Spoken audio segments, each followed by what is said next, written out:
সরস্বতী পুজো কথায় বলে বাঙালির ভ্যালেন্টাইন্স ডে। শিশু কিশোর থেকে শুরু করে সদ্য প্রেমে পড়া যুবক যুবতী, আজকের দিনটা সবার কাছে ভীষণ গুরুত্বপূর্ণ। এবছর আবার সরস্বতী পুজোর দিন ক্যালেন্ডারেও ভ্যালেন্টাইন্স ডে। তাই এবারে সরস্বতী পুজো যে সোনায় সোহাগা তার বলার অপেক্ষা রাখে না। আমাদের বাড়িতেও যথারীতি আগের দিন থেকেই প্রস্তুতি চলছে, প্রিপারেশন চলছে সরস্বতী পুজোর। এখানে আমাদের সরস্বতী পুজোর যে পিড়েটা আকার কাটছে।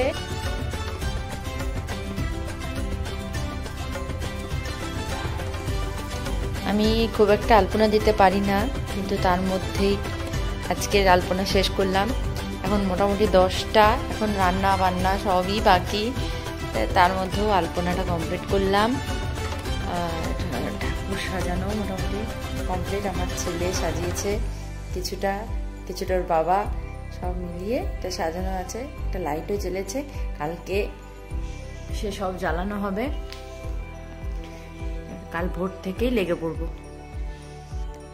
সকাল 6:30 বাজে। ঠাকুর মশাই আসতে প্রায় 8:30-9টা, তাই চট করে রান্নাটা একটু এগিয়ে রাখছি।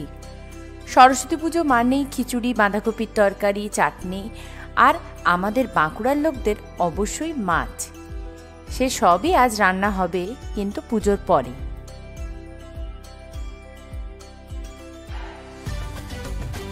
ফল কাটা, ভোগ সাজানো প্রায় হয়েই এসছে। পুজোর বাড়ি বলে কথা, সবাই ভীষণ ব্যস্ত। যার পুজো তারই প্রিপারেশন চলছে। ধূপ দেওয়া সব করেছে। ফল টল তুমি কেটেছো? কে কেটেছে? বছর 3 হলো বাড়িতে সরস্বতী পুজো করছি। কদিন আগে অবধি বাড়ির পুজো নিয়ে ওর এতটা আগ্রহ ছিল না। এবছর পুজোর ডেকোরেশন থেকে শুরু করে পুজোর জোগাড় অনেকটাতেই ও আমাকে সাহায্য করেছে। ছোটবেলায় পুজোর জোগাড়ে কেউ সাহায্য করতে দিলে মনে হতো যেন কত বড় হয়ে গেছি, আর আজ ওকে পুজোর জোগাড় করতে দেখে মনে হচ্ছে যেন ছেলেটা আমার সত্যিই বড় হয়ে গেছে।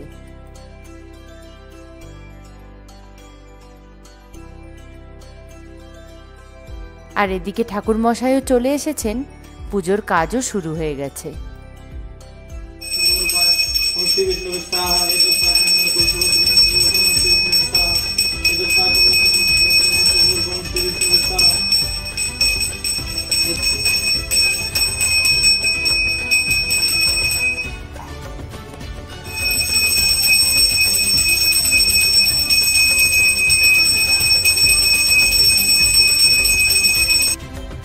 বাড়ির পুজো শেষ, এবারে স্কুলে যাব। তার আগে চট করে বাকি রান্নাটুকু সেরে নিলাম। মা খিচুড়ি ফিনিশিং দিচ্ছে। ঘিটা দিয়ে দেবে কি? হ্যাঁ দিয়ে দাও ঘিটা, দেখে না। তাহলে ঘিটা দিয়ে দাও, তাহলে আমাদের রান্না বান্না সব রেডি। হ্যাঁ, মায়ের বানানো ঘি হয়ে গেছে। চলো আমি রেডি হই। অলরেডি 11:30 বেজে গেছে, অনেকটা লেট হয়ে গেছি, কিন্তু তবুও আমাদের স্কুল যেতেই হবে, কিছু উপায় নেই। তো দেখা যাক, ওখানে হয়তো পুজো হয়ে যাবে, কিন্তু প্রসাদ বিতরণ ইত্যাদির জন্য আমাদের লাগবে। যাই। বেরিয়ে পড়লাম স্কুলের পথে। ছোট ছোট বাচ্চা মেয়েগুলোকে রাস্তা দিয়ে হেঁটে যেতে দেখে নিজের ছোটবেলার কথা খুব মনে পড়ে যাচ্ছিল। কোনো মতে শাড়ি জড়িয়ে সেজেগুজে বেরিয়ে পড়া, এ আনন্দের কোনো তুলনা হয় না। তবে এই বয়সেও আনন্দ আমরা কিছু কম করি না। আমরা 3 জনে আপাতত খুব সাজুগুজু করে পেছনটা বসেছি। হ্যালো মানে তারপরে রমাদি ওই সাইডে আছে, রমাদিকে দেখাতে পারছি না। এরকমই হালকা মেজাজে গল্প করতে করতে চলে এলাম প্রায় স্কুলের কাছে। স্কুলে পৌঁছে গেলাম। স্কুল ড্রেস পরা প্রতিদিনের চেনা মুখগুলো আজ রঙিন সাজে একেবারে অন্যরকম। শাড়ি পরে বাচ্চা মেয়েগুলোকে এত বড় লাগছে প্রায় চেনাই যায় না।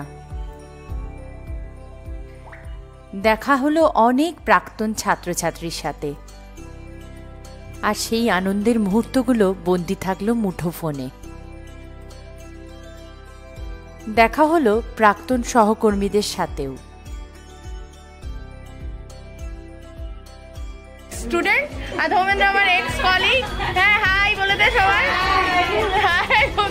ধৌমেন্দ্র আমার এক্স কলিগ কিন্তু প্রেজেন্ট ভাই, মানে চিরকালীন ভাই। হ্যাঁ একদমই তাই।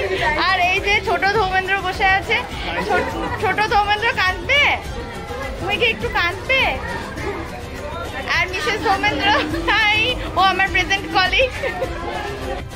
এরকম আরও অনেক আনন্দঘন মুহূর্তগুলো কাটিয়ে মা সরস্বতীর দর্শন করে ফিরে এলাম বাঁকুড়ায়। আমাদের বাঁকুড়াতে স্কুল কলেজ ছাড়াও কলেজ মোড়, যোগেশ পল্লীর মোড় এবং আরও বিভিন্ন জায়গায় জাঁকজমক করে সরস্বতী পুজো হয়। আর সেসব পুজোর মণ্ডপ সজ্জা দুর্গাপুজোকেও টেক্কা দিতে পারে। স্কুল কলেজে পড়তে আজকের দিনটা বন্ধু বান্ধবীদের সাথে সেজে গুজে গোটা বাঁকুড়া চষে বেড়াতাম। আর আজ ওই বয়সের ছেলে মেয়েদের দেখলে বড্ড নস্টালজিক হয়ে পড়ি। আজ বিকেলেও সরস্বতী ঠাকুর দেখতে অবশ্যই বেরিয়েছি, তবে আজ সঙ্গী আমার ছেলে। প্রথমেই গেলাম ও স্কুল বাঁকুড়া জেলা স্কুলে। সারা বছরে মাত্র আজকের দিনটাই সব বয়েজ স্কুলের ছেলেরা পারমিশন পায় গার্লস স্কুলে ঢোকার, আর সব মেয়েরা পারমিশন পায় বয়েজ স্কুলে ঢোকার। তাই বাচ্চাদের কাছে আজকের দিনটা খুব এক্সাইটিং। অমৃতাংশুর আঁকা ছবি এক্সিবিটেড হয়েছে, এখানে বাকি সবার আছে। চলুন এবার বাকি জায়গার ঠাকুরগুলো দেখে আসি।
বাঁকুড়া খ্রিস্টান কলেজের মাঠ।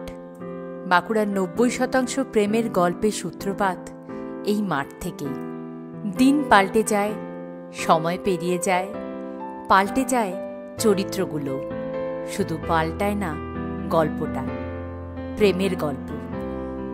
এই কলেজের মাঠ, কলেজ ট্যাঙ্কের পাড়, এই ক্যাম্পাস কত যে গল্প লিখেছে তা গুণে শেষ করা যায় না। বাকি আরও অনেকের মতোই আমাদের গল্পটাও এখানেই শুরু। তাই যতবারই এই ক্যাম্পাসে আসি বিরাট নস্টালজিয়ায় ভুগি। তার উপরে আজ ভ্যালেন্টাইন্স ডে। বয়সের সাথে সাথে একটা রিয়েলাইজেশন হয়েছে যে নিজেকে ভালোবাসতে না পারলে পৃথিবীর কাউকে ভালোবাসা যায় না। তাই আজকের দিনে নিজেকে একটা গিফট দিলাম।